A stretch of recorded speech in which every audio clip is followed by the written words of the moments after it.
Friends, Brickey here with our weekly construction update. Let's go around Disneyland and DCA and look at all the things that have changed in the last week.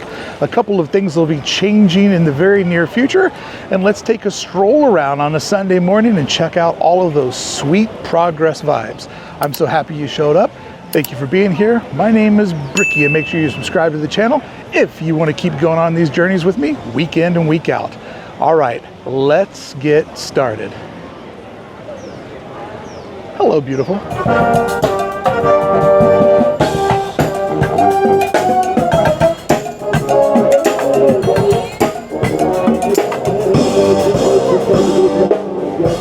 Everybody stay seated. Off we go.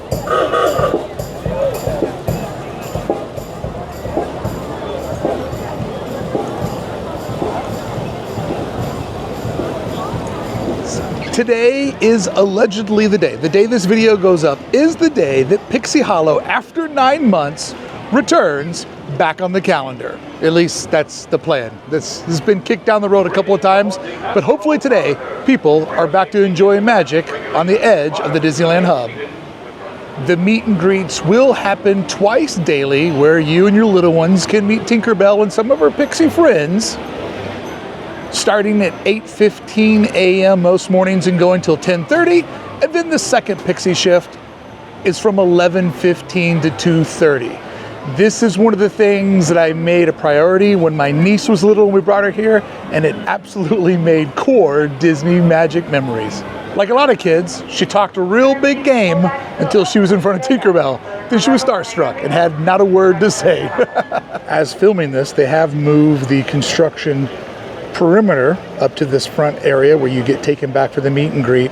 So hopefully any of my friends that are at park today, this is actually come true and it's open. And I'll be going in here on my next visit just to film the cosmetics of it all. And maybe to meet Tinkerbell, who knows? I've been dying to do a video about the house of the future, but I need access to the premises to create such a video.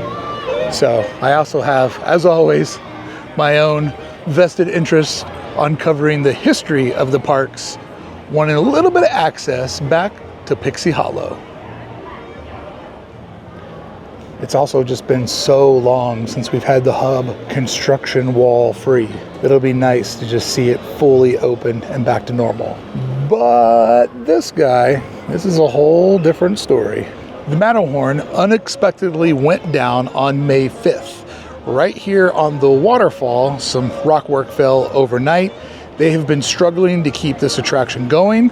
I am currently in the process of doing a very deep dive on it for the main channel. I want to give you the most accurate coverage possible, and it is taking a while to sort of research, has it been shut down more and more frequently as the years have gone on? And when it is shut down, is it shut down for longer periods of time? I need to do that investigative journalism before I can tell you the rumors I've been told, to see, could there be an ounce of truth to all of this? But if you are planning a trip anytime soon, I think it's safe to say, count the Matterhorn out of your summer plans.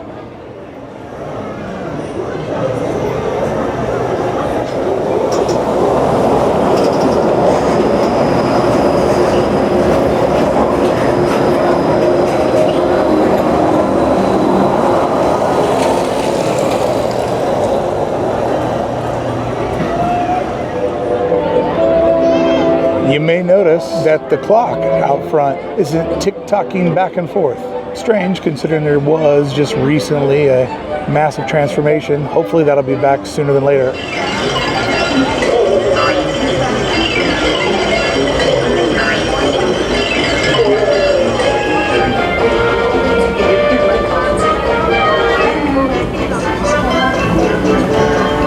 Come on, pick up after yourself. That's ridiculous.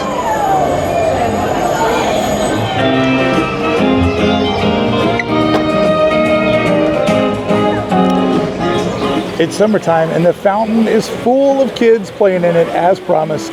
Good to see that this one finally got its path figured out and that little ones are able to play in a fountain. Oh, the simple joys of childhood. Now that it's been a couple of years, What do you guys think? Is this better than the treehouse? This quiet little picnic area? Is this an improvement or is it a downgrade? Was it a bait and switch or was it something that the park needed? I don't know. I could go either way. I just don't want to not be critical and be like, oh, everything Disney does is amazing, when they clearly took out a play area and replaced it with artificial grass. But there are plenty of people in there that are reading and chilling and babies napping. There's a family having a picnic in front of me. So I don't know, maybe this is a better use. I'd love to hear your debate on this one. Okay, it's hot in the sun. Let's keep cruising. Friends, just a few weeks ago, a tile slipped off the roof line of Toad Hall and hit a guest and injured him enough to where EMS had to be called on the scene. And so now they have removed all the tiles that seemed like they could slip off, and in a very un-Disney way, they've installed these temporary wooden borders around the roof line to catch anything that would slide. I would say it dissipate this attraction getting a major roof and facade relift, and it had one like maybe a year ago. So, you know, it's been here since the 80s. Things like this are going to happen, I guess. But, you know, always a good time to sit in Toad's whip out front. If I were part of Walt Disney Imagineering and spent years of my life working on Star Wars Galaxy's Edge, trying to make it one of the most immersive lands ever designed, I cannot state how aggravated I would be that merchandising teams literally just put merch stands right in the portals of the land. Like, it would drive me absolutely insane that they just threw that right in the tunnels. It's such a bad look, and it's nothing that's all that special that has to be there that you can't find anywhere else. It's one of those operational things that drives me nuts. I mean, I understand this place is here to make money. It's not a non-prof, I get that. But it's just so tacky and contrasted with the amazing amount of work that a lot of men and women just put so much time into to make that place the beautiful storytelling canvas that it is. That's one of the reasons why I could never be a part of Imagineering, because I would literally quit over that. Move now. Affirmative.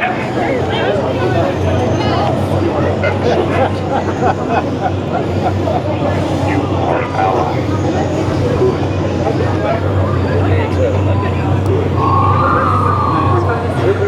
The way that Kylo just broke instant stride, saw a child in a wheelchair and was instantly like, he gets my attention, that is phenomenal.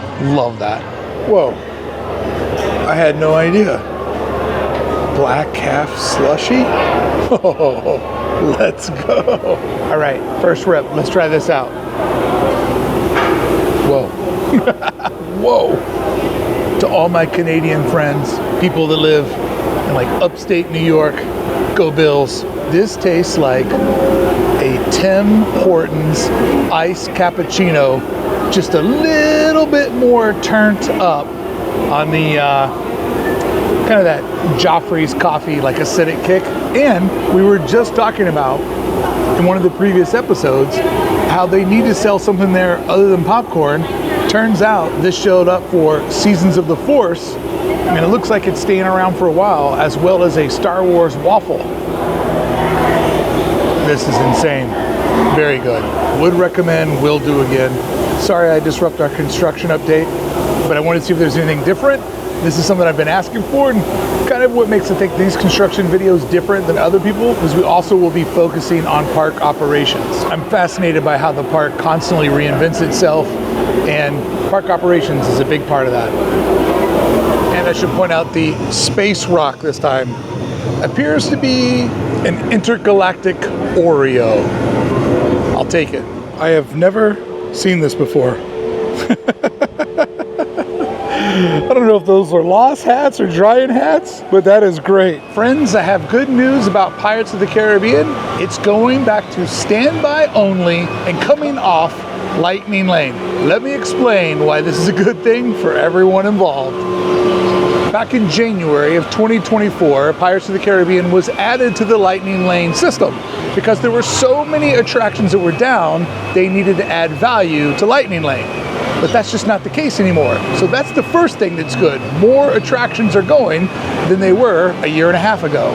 So July 1st, Pirates goes back to being standby only. It never needed to be on Lightning Lane because the attraction is designed to take an enormous amount of people in every single hour. And what Lightning Lane did was it divided up the attraction into two different buckets, standby and those that paid. And those that paid made those that were doing standby back up into all the streets of New Orleans Square. So because it was never needed, it just created congestion everywhere when you went through New Orleans Square. It was only added to add value to make people pay for Lightning Lane. But as I said, we have almost all attractions are up and running. Everything's been gone over and gotten prepared for the 70th anniversary, and so it no longer needs to be on Lightning Lane. There are currently 13 attractions available when you purchase Lightning Lane. July 1st, this will no longer be one of them. And I want to commend Disney's operations for making good on this and taking it off of Lightning Lane. So many times we see temporary things that happen and then they just stay that way forever. This returning back to standby, opening up the pass of New Orleans Square and giving everybody a chance to ride Pirates at a much faster pace is a win, is a win, is a win. It never needed Lightning Lane. It only made things more complicated. When you think about how much extended queue Pirates has and how bad it was spilling out into New Orleans Square, it really goes to show how disruptive Lightning Lane is. It just adds an unnecessary bottlenecking on the attractions as a lot of people have to wait for some people to go by. I'm not a fan of it. I think it's missing a zero. I've always thought it should be several hundreds of dollars, not several tens of dollars. And the Enchanted Tiki Room is expected to return back to being open on July 2nd. Because if you think about it, you can't open up the newest animatronic without having the first animatronics show back up. So July 2nd, the birds will be back to singing, creating that loop of where animatronics started and currently where they have ended with Walt Disney, the man who dreamed of robots and then later became one. I love it.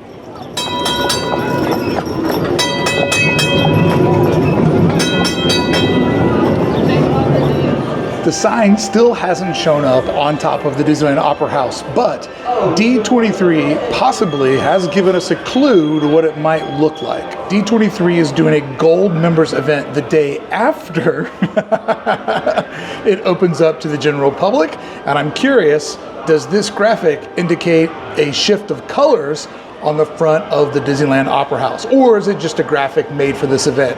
Either way, we won't know until close to July 17th when Walt Disney shows up for Walt Disney: A Magical Life. And nothing has happened in the theater since April 16th, 2024. So it's been over a year since we've had a show happening in Town Square.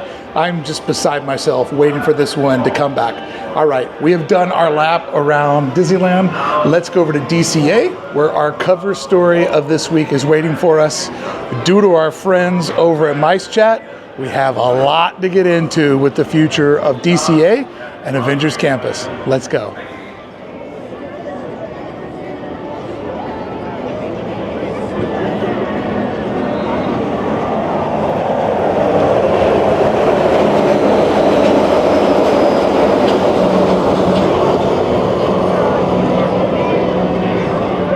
The red car trolley went down in February, and lots of fans have been wondering why it went down when they couldn't see any indication that it had to close at that moment. Now, everybody knows that the closure is due to what's happened in Avengers Campus, but nobody's had any sort of visual proof as to why we had to lose this beloved favorite. However, thanks to our friends over at Mice Chat, who invested in some aerial photography, we now know why, because the train barn has been completely removed. let's work our way around DCA and end up in Avengers Campus, where we can look at the ground, and thanks to our friends at Mice Chat, up in the sky at what's happening in the backstage area and why Red Car had to go away. There is a massive amount of construction going on the eastern side of the Grand California Hotel. Not going to do hotel coverage or downtown Disney today, as we've gotten into lots of different park operations and I don't want the video to go too long, but in due time we'll be doing a hotel update as well as downtown Disney. That's a big no-no. Real big no-no. Won't you be a man about it? Do and set me free. Cause you don't really love me.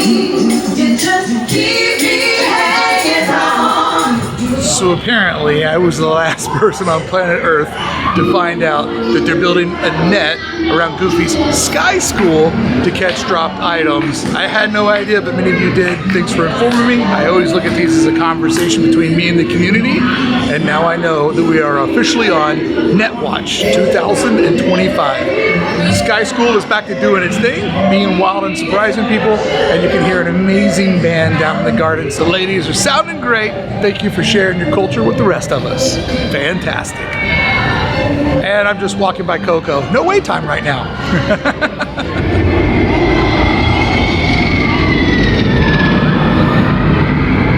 Friends, as I have alluded to, our friends over at Mice Chat took aerial photos of what's happening in the back lot of both Radiator Springs and Avengers Campus. If you're not doing so, I would strongly recommend watch my construction update Sunday morning, and then Monday morning go over to Mice Chat to read Dusty's update. Monday morning Mice Chat update is one of the best ways to stay up to date on all things that are happening in the park. It's one of my first things I do in my work week. What we now know is the entire space behind me has been leveled down to dirt. It is absolutely all 100% been removed. And if we look, we can see that there is an S-curve where they've already gone below ground level, probably putting in the foundation or basement for something much larger that we'll see start to build over the next coming months.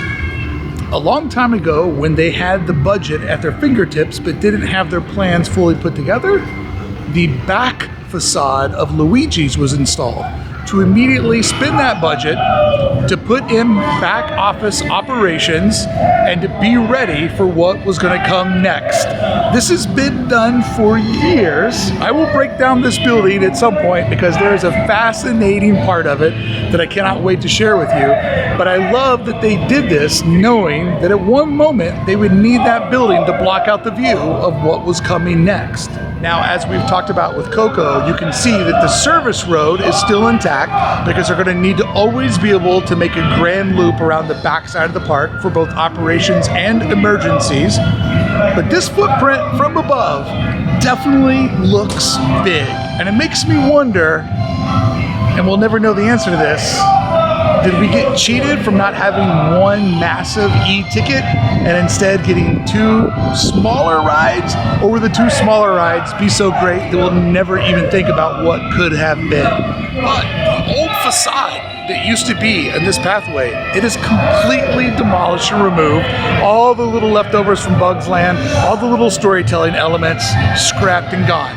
Do any of those pieces show back up? We'll obviously be on the outlook for them. Now, if you notice, these doors are hinges. It's not a solid wall. It's actually a set of doors, probably so they can bring equipment in and out. Don't know if I picked up on that they were actually doors and not just a construction wall. But when we look at this sheer volume of what's being cleared out, this is kind of the first time I've actually gotten pretty excited for what's coming next. That is a lot of space. 2 more attractions are desperately needed for Avengers Campus and DCA, but there's 2 more that are coming after this. It's exciting times for California Adventure, finally getting some of the finesse that it needs to fully be closer to competing with Disneyland. Now, you can never compete fully with the OG, but it's going to be a step closer to be able to absorb some of the visitors so the scales aren't always so uneven. Like Disneyland is pretty slammed right now. DCA is pretty open. Again, big thanks to Mice Chat for investing in this aerial photography, taking all of us along with them.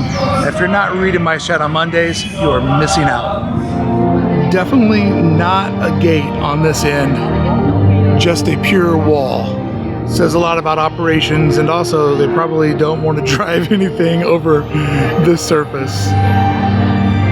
Now that we know what's happening on the other side of these walls and how intense it is, like that it's all cleared out, brought down to dirt, really makes me wonder what's going to be in here for Oogie Boogie Bash. That's technically the next time that this land will come to life, because Oogie Boogie Bash will be the next time that this space is heavily used as part of the trick-or-treat trails. And I did get a ticket. I'll be going opening night. I had to get one in. Come on. What are you going to do? And we now know that the reason why Red Car had to go away is there is nothing but dirt on the other side of that wall.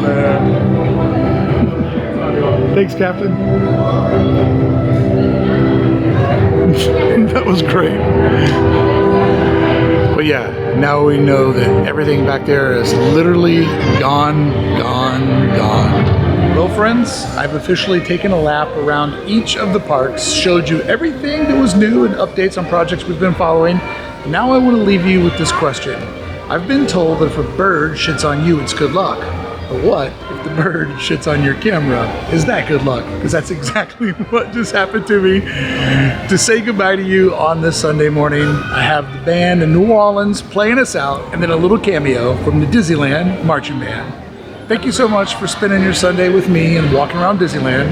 I'll see you next Saturday for construction update, because Sunday I'll be at Disney World inside the Magic Kingdom documenting the final day of Rivers of America. Thank you so much for spending your Sunday with me. I hope you have a magical week. Play us out, boys.